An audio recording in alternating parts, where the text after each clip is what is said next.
আগে ওর ভিডিওটা দেখেন, ওর কথাগুলা শুনেন। আপনি যদি ভাই চোরমনের মাহফিলে যান তাহলে আল্লাহ আপনাকে সরাসরি ধ্বংস করে দিবে। কেন ধ্বংস করে দিবে? কারণ আল্লাহ পাক রব্বুল ওরা কি করা দরকার? ওর এই জুতাতে বাড়িয়ে দরকার না? এই কুলাঙ্গার রে, এই কুলাঙ্গারের জুতাতে বাড়িয়ে দরকার কিনা? ওর চাপাটা ফাটালে দরকার জুতাতে বাড়িয়া। এ কোন জেলায় থাকে? এর বাড়ি কই? আশেপাশে আপনারা কি ওর দেখেন না, চিনেন না? এই যে মিথ্যা প্রচার করে, আর এই জানুয়ার কুলাঙ্গার চর্মনাই তোর মতো বেয়াদব যাওয়ার কোনো দরকার নাই। তোর চেয়ে বড় বড় রংবাজ গুন্ডা চরমনায় যাওয়ার পর পরিবর্তন হয়েছে। তারা আল্লাহ বলা মানুষ আল্লাহ হলা হয়েছে।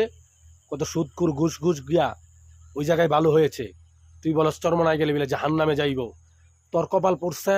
এই বট বাহিনী জিন্দাউলির মরিদ, তোর কপাল পড়ছে রে। তোর জোতাটা দেমি, তোর দেমি আর ধার পাইতাম, তারপর তোর আমি বুঝাইতাম। তুই প্রচার কর, তুই সত্য প্রচার কর, তুই মিথ্যা কেরা প্রচার করস। কোন বেড়ায় কি করবে আমার ওই চিন্তা পরে।